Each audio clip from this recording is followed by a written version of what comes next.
திருமலை திருப்பதி தேவஸ்தானத்தில் தங்க கிரீடங்கள் கொள்ளையடிக்கப்பட்ட சம்பவம் மிகுந்த பரபரப்பை ஏற்படுத்தியுள்ளது. அந்த கிரீடங்களை கொள்ளையடித்தவர்கள் யார் என்பது குறித்து கண்டுபிடிப்பதற்காக தனிப்படைகளை அமைத்து காவல்துறையினர் தீவிரமாக களத்தில் இறங்கியிருக்கிறார்கள். இந்த நிலையில்தான் கொள்ளை சம்பவத்தின் முக்கிய ஆதாரமான சிசிடிவி காட்சிகள் வெளியாகியுள்ளன. அதை பார்க்கலாம். திருப்பதி மலையடிவாரத்தில் கோவிந்தராஜசாமி கோயில் உள்ளது. இந்த கோயில் திருப்பதி தேவஸ்தானத்திற்கு சொந்தமானது. இங்குள்ள கல்யாண வெங்கடேஸ்வரர், ஸ்ரீதேவி, பூதேவி ஆகிய உற்சவமூர்த்தி சிலைகளை அலங்கரிக்க 1300 கிராம் எடை கொண்ட 3 தங்க கிரீடங்களை பயன்படுத்துவது வழக்கம். இந்த கிரீடங்களை கடந்த 2ஆம் தேதி மாலை முதல் காணவில்லை.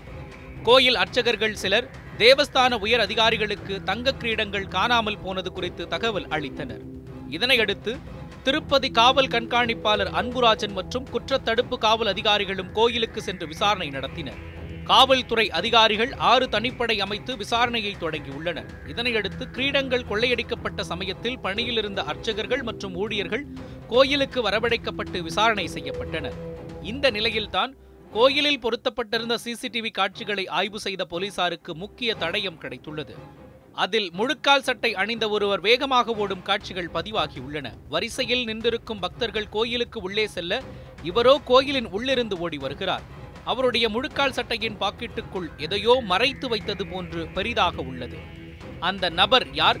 அவர்தான் அந்த கிரீடங்களை கொள்ளையடித்தாரா என்கிற கோணத்தில் காவல்துறையினர் விசாரணையை தீவிரப்படுத்தியுள்ளனர்.